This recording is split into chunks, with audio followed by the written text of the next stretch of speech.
नमस्कार दोस्तों, स्वागत है आप सभी का आपके अपने चैनल संस्कृत ज्ञान भारती पर।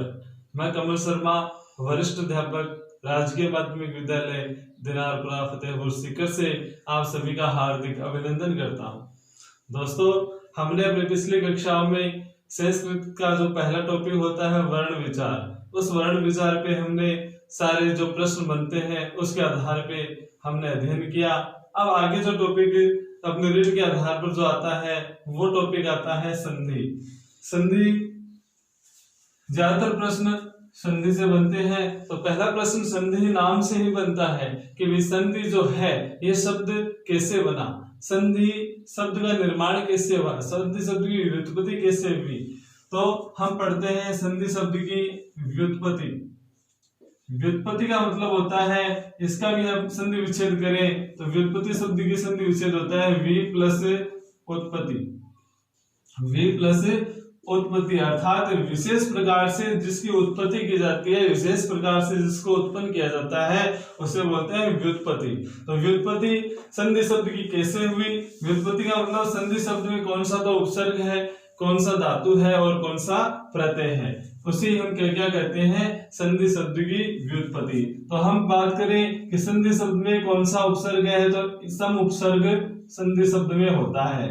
कौन सा उपसर्ग होता है? सम। उसके बाद बात करें इसमें धातु कौन सी होती है, तो धातु होती है इसमें धा धातु। कौन सी होती है? धा धातु होती है। उसके बाद अब बात करें कि इसमें प्रत्यय कौन सा होता है, तो इसमें एक प्रत्यय होता है की प्रत्यय। इस प्रकार संधि शब्द का निर्माण होता है। आपसे पूछे संधि शब्द में कौन सा उपसर्ग है, तो सम उपसर्ग है, धा धातु है और की प्रत्यय है। इस प्रकार से संधि शब्द का निर्माण होता है। अब हम बात करें कि संधि शब्द पुल्लिंग है, स्त्रीलिंग है या नपुंसकलिंग है। परीक्षा में सीधा प्रश्न आता है, बताइए संधि शब्द में कौन सा लिंग है। अपने रीड के सिलेबस में लिंग टॉपिक दिया हुआ है, तो सीधा प्रश्न पूछ सकते हैं कि संधि शब्द में कौन सा लिंग है। तो आपको ध्यान रखना है संधि जो शब्द है ये पुल्लिंग होता है, ये स्त्रीलिंग नहीं होता। इसमें की प्रत्यय जुड़ने से ये ई की मात्रा हो जाती है, वरना ये जो शब्द है ये पुल्लिंग शब्द कहलाता है। ये संधि शब्द से दो प्रश्न बनते हैं, संधि में उपसर्ग धातु प्रत्यय पूछा जाता है और दूसरा प्रश्न आता है संधि शब्द में कौन सा लिंग है, तो इसके अंदर पुल्लिंग है। ये संधि शब्द से प्रश्न। उसके बाद बात करें संधि शब्द, संधि किसे कहते हैं, संधि की परिभाषा क्या होती है। तो संस्कृत में जो संधि की परिभाषा है वो ये होती है, संस्कृत के अंदर हम बात करें संधि की परिभाषा तो हम पढ़ते हैं कि परः सन्निकर्षः, परः सन्निकर्षः संहिता, परः सन्निकर्षः संहिता। इसका मतलब क्या होता है कि पर अर्थात दूसरा, दो शब्दों को या आगे वाले शब्द को निकट लाना ही संहिता कहलाता है। कहने का मतलब जब दो या दो से अधिक वर्णों का मेल होने पर उनमें से किसी भी वर्ण में विकार उत्पन्न हो जाए, उनमें कुछ परिवर्तन आ जाए, तो उसे ही हम क्या कहते हैं? संधि कहते हैं। देखिए, जैसे हम कहें कि परस्पर दो वर्ण या दो से अधिक वर्ण जब मिलते हैं और उनमें से किसी भी वर्ण में विकार आ जाए, विकार का अर्थ होता है परिवर्तन, विकार आ जाए या परिवर्तन हो जाए, तो उसे ही हम क्या कहते हैं? संधि कहते हैं। ये संधि की परिभाषा है। पर कुछ शब्द ऐसे होते हैं जिनमें क्या होता है, दो वर्णों के अंदर मेल तो होता है लेकिन उनमें कोई विकार उत्पन्न नहीं होता, तो उसे हम कहते हैं संयोग। वो सिर्फ संयोग होता है, उसमें संधि नहीं मानी जाती। संधि कब होती है? जब विकार या परिवर्तन आए तो ही उसे क्या कहते हैं? संयोग। जैसे ये लिखा है अन प्लस एकम, इसको हम मिलाएं तो ए न के अंदर ए मिल गया, ने और कम, इसमें कोई भी विकार उत्पन्न नहीं हुआ। न में ए मिला दिया तो ने हो गया, तो इसके अंदर कोई विकार नहीं है। तो ये क्या है? संयोग है मात्र, इनको संयोग कहते हैं। संधि जैसे हम लिखे रमा प्लस ईसा है, रमा प्लस एस है। जब इसको हम मिलाते हैं तो ये बनता है रमेश है। तो इसमें आ जो है और ई है, इन दोनों को हमने बदल कर क्या बना दिया, ए बना दिया। तो यहाँ इन वर्णों में विकार उत्पन्न हुआ, इन स्वरों में विकार उत्पन्न हुआ, इसलिए हम यहाँ क्या कह सकते हैं, संधि कह सकते हैं। लेकिन यहाँ कोई भी विकार उत्पन्न नहीं हुआ, इसलिए हम इसे संयोग कह सकते हैं। तो संधि और संयोग दोनों अलग अलग होते हैं। संधि में विकार होता है, संयोग में विकार नहीं होता, सिर्फ मिलाकर के लिख दिया जाता है। अब बात करें संधि के भेद।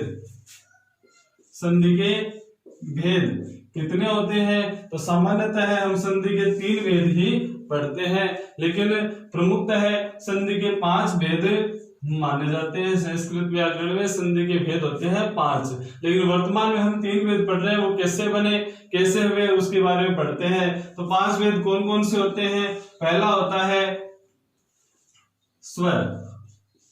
पहला होता है स्वर, जिसे हमने अच नाम दिया है क्योंकि माहेश्वर सूत्र के अनुसार अच प्रत्याहार में जितने वर्ण आते हुए स्वर होते हैं, इसलिए इसे स्वर या असंधि कहते हैं। पहला भेद। फिर दूसरा बात करें तो दूसरा होता है व्यंजन। व्यंजन, और जिसे हम कहते हैं हल। व्यंजन या हल संधि। तीसरा जो होता है वो होता है विसर्ग। तीसरी संधि जो भेद होता है संधि का वो होता है विसर्ग संधि। उसके बाद चौथा भेद जो है वो होता है प्रकृति भाव। प्रकृति भाव, प्रकृति भाव संधि। और उसके बाद जो 5वां होता है उसे हम कहते हैं स्वादि। स्वादि संधि। इस प्रकार संस्कृत के 5 भेद, संस्कृत व्याकरण में संधि के 5 भेद होते हैं।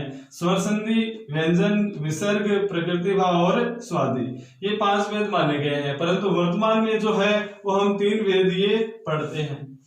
मैंने कहा आचार्य वरदराज जी भी हैं, उन वरदराज ने एक पुस्तक लिखी लघु सिद्धांत कौमुदी। लघु सिद्धांत कौमुदी नामक पुस्तक लिखी। उस पुस्तक में उन्होंने क्या किया, संस्कृत व्याकरण में संधि को संक्षिप्त करने के लिए ये जो प्रकृति भाव संधि है इसको उन्होंने इस अच संधि के अंदर सम्मिलित कर दिया, संधि का भेद बना दिया। तो प्रकृति भाव चली गई स्वर या अच संधि के अंदर, तो संधि रह गई 4। फिर उन्होंने इसको और संक्षिप्त करते हुए जो स्वादि संधि है उसको विसर्ग के अंदर मिला दिया। स्वादि संधि विसर्ग में और प्रकृति भाव संधि स्वर या असंधि में सम्मिलित कर दी गई। इसलिए वर्तमान में हम संधि के 3 भेद ही पढ़ते हैं। कौन कौन से, स्वर या असंधि, व्यंजन या हल संधि और विसर्ग संधि। ये इसका भेद हो गया और ये इसका भेद हो गया। इसलिए वर्तमान में 3 संधियां हैं, 3 भेद हैं। अब हम इनको विस्तार से पढ़ते हैं कि अच या स्वर संधि कौन सी होती है, हल संधि कौन सी होती है और विसर्ग संधि कौन सी होती है। अगर परीक्षा में प्रश्न आए संधि कितनी होती है, तो संधि के 3 भेद ही मान्य होते हैं। वरदराज जी की लघु सिद्धांत पुस्तक वर्तमान में मान्य है, इसलिए हमको 3 संधि ही करनी है, 5 संधि नहीं बतानी है। अगर परीक्षा में 3 न हो तो हमें 5 संधि को सही मानना है। अब बात करें पहली जो संधि है वो है अच संधि। अच, जिसे हम हिंदी में स्वर भी बोलते हैं, अच या स्वर संधि। अच या स्वर संधि की परिभाषा क्या होती है, अच या स्वर संधि किसे कहते हैं। तो अच या स्वर संधि की जो परिभाषा की बात करें तो वो होती है जब किसी स्वर के साथ, जब किसी स्वर के साथ स्वर का ही मेल हो, जब किसी स्वर के साथ स्वर का ही मेल हो और उनमें से किसी भी स्वर में या किसी भी वर्ण में कोई विकार आ जाए, क्या आ जाए, विकार या परिवर्तन, तो उसे ही हम क्या कहते हैं, अच या स्वर संधि कहते हैं। परिभाषा है जब किसी स्वर के साथ स्वर का ही मेल हो और उनमें से किसी भी वर्ण में या किसी भी स्वर में विकार उत्पन्न हो जाए या परिवर्तन आ जाए तो हम उसे क्या कहते हैं, स्वर संधि कहते हैं। ये अच या स्वर संधि की परिभाषा होती है। इसके बाद बात करें कि अच या स्वर संधि के भेद क्या कौन कौन से होते हैं, स्वर या अच के भेद कौन कौन से होते हैं या कितने होते हैं, तो इनके प्रमुखतः 8 भेद माने गए हैं। अच या स्वर संधि के प्रमुखतः है 8 भेद माने गए हैं। वे 8 भेद कौन कौन से होते हैं? तो उनमें पहला जो होता है वो होता है यण संधि। इसका जो दूसरा भेद होता है वो होता है अयादि, यण अयादि। और तीसरा जो भेद होता है उसे हम कहते हैं वृद्धि। तीसरा जो भेद होता है उसे हम कहते हैं वृद्धि संधि। चौथा जो होता है उसे हम कहते हैं गुण संधि। और पांचवा जो होता है उसे हम कहते हैं दीर्घ संधि। मुख्यतः है वर्तमान में ये जो 5 भेद है यही हम अधिकतर पढ़ते हैं। अधिकतर परीक्षाओं में इन 5 में से ही प्रश्न आते हैं। आगे वाले जो 3 भेद हैं उनमें जो छठा भेद है वो है पररूप संधि। और उसके बाद जो अगला आता है 7 नंबर का उसे हम कहते हैं पूर्व रूप संधि। और उसके बाद जो अंतिम है हमने अभी बताया जो एक संधि थी प्रकृति भाव, उसे इन्होंने स्वर संधि में सम्मिलित कर दिया तो वो इसका 8वां भेद गिना जाता है, वो होता है प्रकृति भाव संधि। इस प्रकार संधि के 8 भेद, कौन से संधि के? स्वर संधि या असंधि के 8 भेद माने जाते हैं। ये 8 भेद हम विस्तार से आगे पढ़ते हैं। सबसे पहले हम पढ़ते हैं यण संधि। यण संधि क्या होती है? यण संधि के प्रश्न कैसे बनते हैं, संधि विच्छेद कैसे करते हैं, उसकी पहचान क्या होती है और उसके हम संधि पद कैसे बनाते हैं। साथ ही दोस्तों आप अगर हमारी वीडियो को पसंद करें तो उसको कमेंट करें, शेयर करें और सब्सक्राइब करें ताकि आपको अधिक से अधिक हमारे वीडियो पहुंच सके। इसलिए आप इसको ज्यादा से ज्यादा शेयर करें ताकि सभी लोगों को इसका फायदा मिले। सबसे पहले पढ़ते हैं हम यण संधि। यण संधि क्या होती है?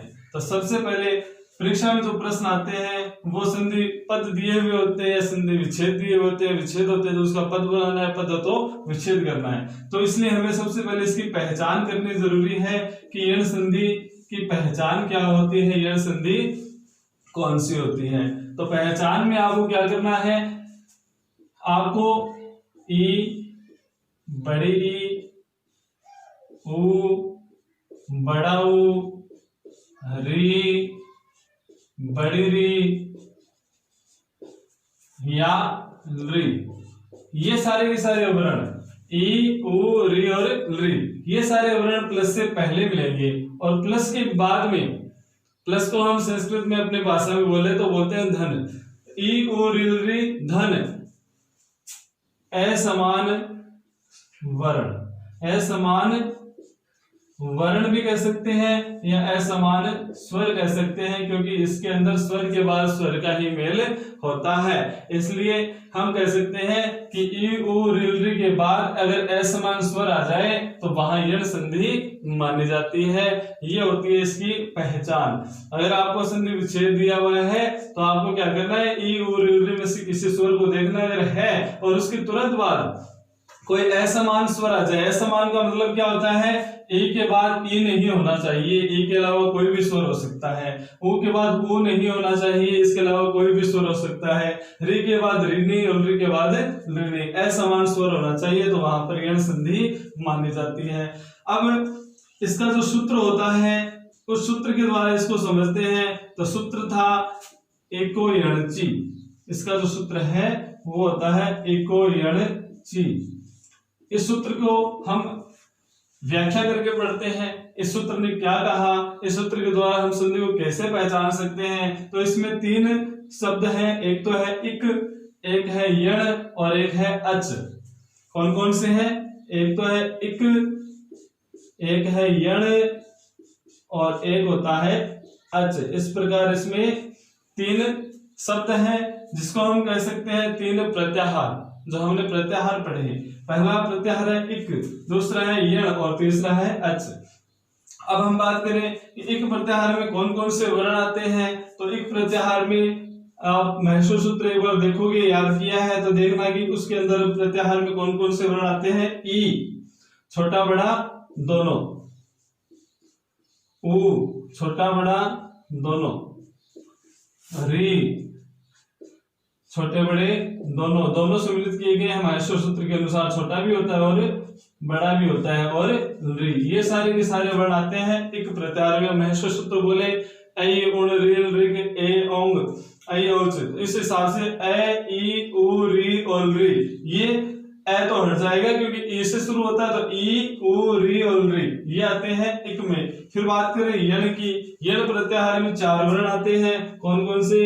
य, व, रे और ल, ये 4 यण प्रत्याहार में शामिलित होते हैं। बाद में बात करते हैं अच की, तो अच में सारे स्वर आते हैं, परंतु यहाँ जो अच है उसका मतलब हमें लेना है असमान स्वर से।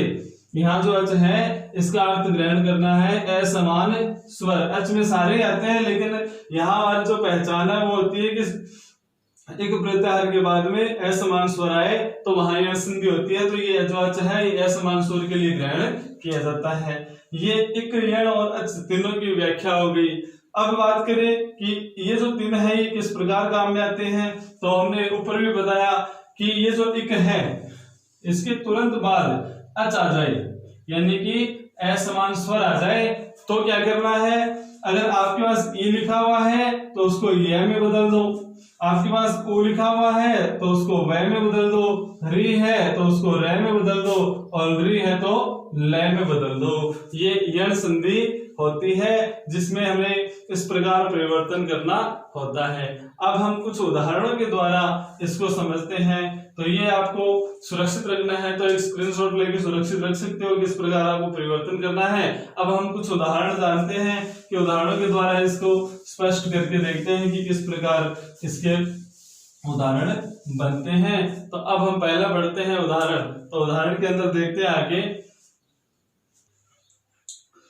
देखिए इसको हम 2 प्रकार से पढ़ते हैं। तो पहला हम पढ़ते हैं संधि कार्य, यानी संधि पद कैसे बनाते हैं, संधि कार्य कैसे करते हैं, उसके लिए हमें इसकी आवश्यकता पड़ेगी। तो ये ऊपर जो लिखा हुआ है उसके आधार पे हम संधि कार्य करते हैं। तो देखिए पहला जो उदाहरण है उसमें हम संधि बनानी है। तो संधि बनाने के लिए हमें 2 पद मिलेंगे, एक प्लस से पहले एक प्लस के बाद, एक धन से पहले एक धन के बाद। जैसे शुद्धि प्लस उपास्य, दूसरा जो पद है पहला संधि शुद्धि प्लस उपास्य, फिर दूसरा है स्त्री प्लस उपयोगी, स्त्री प्लस उपयोगी। फिर इसके बाद हम जो तीसरा पढ़ते हैं वो आता है प्रति प्लस आरोप है, प्रति प्लस आरोप है। ये ई वाले जो उदाहरण हमने कहा कि ई के बाद ई वाले उदाहरण चल रहे हैं, क्रम से हम सारे पढ़ेंगे। फिर आता है नदी प्लस उद्गम, नदी प्लस उद्गम। इस प्रकार हम ई वाले 4 उदाहरण हम पहले देखते हैं कि कौन कौन से उदाहरण है और किस प्रकार इनका हमें क्या करना है, संधि कार्य करना है। तो हम इनको देखते हैं कि ये कैसे कैसे बनते हैं। हमने कहा कि प्लस से पहले ई उ री में से कोई स्वर आएगा, तो हमारे पास ई स्वर सभी जगह है प्राप्त हो रहा है, चाहे छोटा हो या बड़ा हो दोनों आ सकते हैं। तो यहाँ बड़े हैं यहाँ छोटा है, इसमें कोई दिक्कत नहीं है। उसके बाद हमने कहा कि प्लस के बाद कोई भी असमान स्वर होना चाहिए। तो यहाँ ई के बाद उ है, यहाँ उ है, यहाँ आ है और यहाँ उ है, इसका मतलब असमान स्वर हमें मिल रहा है। तो हमें क्या करना है, ई तक का जो शब्द है, ई तक के जो वर्ण है उनको हमें लिखना है। तो पहले हमने लिख दिया सु, और फिर हमें ए को हटाना है, तो क्या बचा, आदाद है। तो हमें इसको क्या करना है, आदाद है लिखना है। ये बन गया शुद्ध। उसके बाद हमें कहा है कि ई के बाद अगर असमान स्वर हो तो ए को हमें य में बदलना है।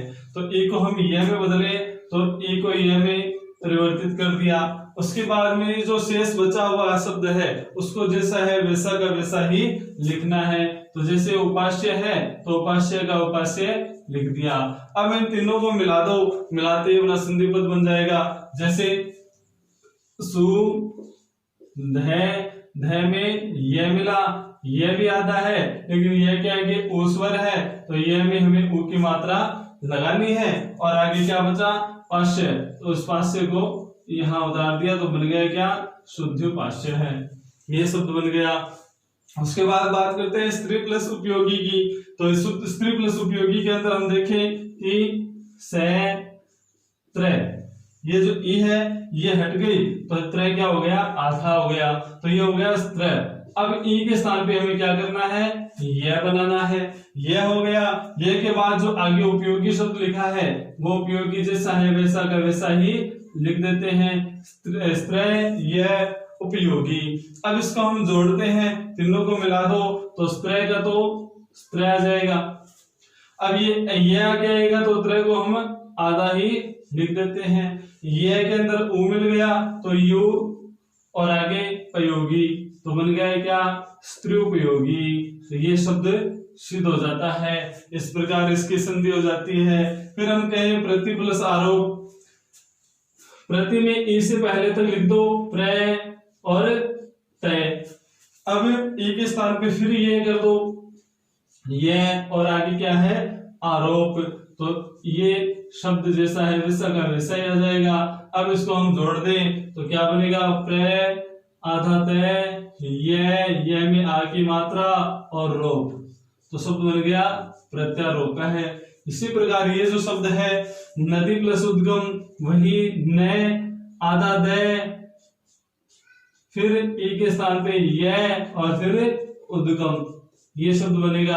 अब इसको हम जोड़ देते हैं तो क्या आएगा, न द और ये दोनों को हम सम्मिलित रूप से लिखते हैं, तो सम्मिलित रूप से लिख देते हैं न द। अब ओ की मात्रा लग गई है में तो हो गया नद्यु और आगे दकम, नद्युदकम शब्द बन गया। इस प्रकार ये चारों शब्दों की सिद्धि हो जाती है।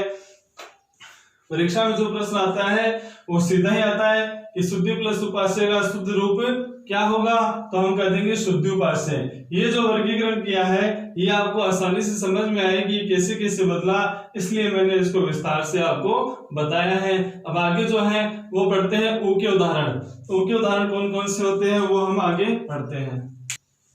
ये इस प्रकार ये वाले अब हम पढ़ते हैं कि ऊ आए और उसके बाद असमान स्वर आए तो हमें उनको कैसे बनाना है, तो उसके लिए हम एक दो उदाहरण देखते हैं किस प्रकार इसका हमें करना है। तो जो होता है वो होता है गुरु धन ऋणम, गुरु धन ऋणम। उसके बाद लेते हैं अपन वधु प्लस आगमनम, वधु प्लस आगमनम। और तीसरा जो हम लेते हैं वो होता है पठतु प्लस इदम, पठतु प्लस। फिर चौथा अपन लेते हैं मधु प्लस आदेश है, मधु प्लस आदेश है। ये एक बात ध्यान रखना, वधु शब्द में हमेशा बड़े ऊ की मात्रा ही आती है और मधु में छोटे ऊ की मात्रा आती है, ये हमेशा ध्यान में रखना, वधु में बड़ा ऊ आता है। अब इनको हम संधिपद बना के देखते हैं, तो संधिपद कैसे बनता है वही हमने अभी तो पढ़ा ई, तो ई के स्थान पे यह हो जाता है। अब बढ़ते हैं ऊ वाले उदाहरण, तो ऊ के स्थान पे वह आदेश करना है। कैसे होता है वही, जहां ऊ की मात्रा आती है उससे पहले वाले वर्ण लिखने हैं, तो कैसे लिखने हैं, ये ऊ से पहले जो आते हैं वो आता है गुर है, गुर, ऊ हटा और उसकी जगह बन गया वह, और उसके बाद लिखा है ऋणम, उसको हम जैसा है वैसा का वैसा ही लिख देते हैं, तो ये बनता है गुर वह ऋणम। अब इसको सम्मिलित रूप से लिख देते हैं, तो गु रे आता है, आधा रे हमेशा ऊपर जाता है तो हम वह लिख देते हैं, और आधा रे कहां चला जाएगा, वह के ऊपर। अब ये री है तो री एक स्वर होता है, तो स्वर की हमेशा व्यंजन की मात्रा लगती है, तो बन गया गुरवृणम, ये शब्द बन जाता है। उसके बाद हम बात करें वधु प्लस आगमनम की, तो वधु आगमनम में भी उससे पहले वाला वर्ण लिखना है, तो आता है वह, उसके बाद ऊ के स्थान पे क्या हो जाता है, वह हो जाता है, और फिर आगमनम जो लिखा हुआ है वो आगे आ जाएगा पूरा का पूरा। इसको भी हम जोड़े तो वह का वह, ध आधा, और वह जो है वो आधा है लेकिन इसमें आ मिल गया तो हो गया वधवा, और आगे गमनम, वधवा गमनम शब्द बनता है। इसी प्रकार पठतु प्लस इदम में प ठ त आधा हो जाएगा और उ के स्थान पे वह आ जाएगा, और इसमें जो स्वर है वो होता है ई, तो छोटे ई की मात्रा आ जाएगी और दम, ये हो जाएगा पठत्विदम। फिर आता है मधु प्लस आदेश, तो मधु में भी मैं का मैं, ध आधा हो जाएगा, उ के स्थान पर वह हो जाएगा मधु है, और उसमें आगे मात्रा तो मधुआ और आगे देश है, तो ये शब्द बन जाएगा मधुआ देश है। इस प्रकार हम ओ वाले बनाते हैं। फिर अपने पास री और री, ये जो दो बच्चे हैं इनके बारे में पढ़ते हैं, इसके दो उदाहरण इनके भी देखते हैं। तो ये आता है जिसे पहले हम पढ़ते हैं री के, तो री के उदाहरण पढ़े तो पहला जो है वो होता है धात्री प्लस आदेश है, धात्री प्लस आदेश है, ये पहला है। उसके बाद हम बात करें फिर पितृ प्लस इच्छा, पितृ प्लस इच्छा, एक उदाहरण और इसका ले तो वो होता है धात्री प्लस अंश है, धात्री प्लस अंश है। इसके बाद दो उदाहरण अपन लेते हैं लरी वाले, तो लरी में उदाहरण में आता है लरी प्लस आकार है, लरी प्लस आकार है, और लरी प्लस आदेश है, लरी प्लस आदेश है। इस प्रकार के कुछ उदाहरण होते हैं। फिर एक उदाहरण और लेते हैं लरी का, तो वो होता है लरी प्लस अनुबंध है, लरी प्लस अनुबंध है।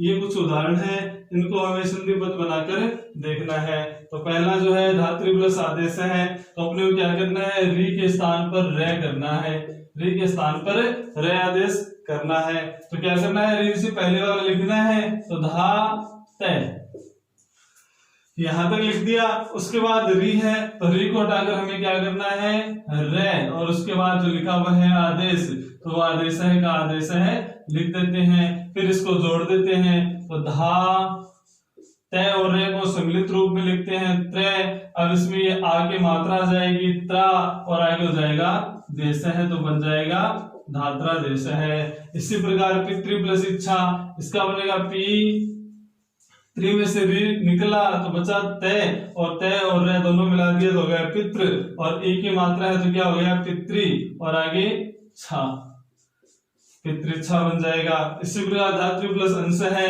तो धा का तो धा, और त्रि में से री निकल गया तय आधा, और तय और रे दोनों मिलकर बन गया त्रय, और इसमें ए की मात्रा आ गई तो त्रय पूरा हो गया, और उसके बाद धातृंश है, धातृंश है, ये शब्द बन जाएगा। अब इसी प्रकार लरी की बात करें, तो लरी आए तो लरी के स्थान पे हमें क्या करना है, ले करना है, तो ये लरी पूरा ही गायब हो जाएगा क्योंकि लरी अकेला है, तो इसके स्थान पे हो जाएगा ले आधा, और उसके बाद आकार शब्द इसके साथ में जुड़ जाएगा, तो ले प्लस आकार है, इसको हमने जोड़ा तो बन गया ले में आ की मात्रा ला, और फिर आ गया कार, तो बन गया लाकार है। इसी प्रकार लरी प्लस आदेश है, तो ये क्या बन जाएगा, ले में आ की मात्रा लादेश है, ये शब्द बन जाएगा। इसी प्रकार लरी प्लस अनुबंध है, तो लरी का ले हो जाएगा, ले में ए मिला, ले पूरा हो गया, और नुबंध है, तो बन गया लनुबंध है। इस प्रकार ये जो संधि कार्य है ये इस प्रकार पूरा कर लिया जाएगा, यह संधि के अनुसार किया जाता है। अब हम संधि विच्छेद और अयादि संधि अगली कक्षा में पढ़ेंगे। एक बार फिर से आप सभी का धन्यवाद वीडियो को अंत तक देखने के लिए।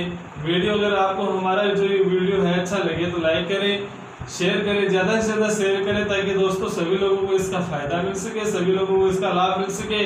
ये जो संधि का जो टॉपिक है ये हर परीक्षा में पूछा जाता है, सभी परीक्षाओं में आता है जिसमें संस्कृत हो। अगर आप हिंदी पढ़ते हैं तो हिंदी में भी यही नियम लागू होते हैं, सिर्फ उनमें से जो सूत्र है उनका प्रयोग नहीं होता, लेकिन नियम सेम ही लागू रहते हैं हिंदी और संस्कृत दोनों में। अगर हिंदी की तैयारी कर रहे हैं तो उसके लिए भी लाभदायक है, इसलिए ज्यादा से ज्यादा इसको शेयर कीजिए, कमेंट कीजिए। कोई समस्या हो तो हमें कमेंट बॉक्स में बताइए, अगर आपको अच्छा लगे तो भी कमेंट बॉक्स में बताइए। और अभी तक आपने हमारे चैनल को सब्सक्राइब नहीं किया है तो सब्सक्राइब जरूर कीजिए, और पास में जो घंटी का बटन है उसको दबाइए ताकि जल्दी से जल्दी आसानी से आप तक हमारा वीडियो पहुंच सके। एक बार फिर से आप सभी को धन्यवाद।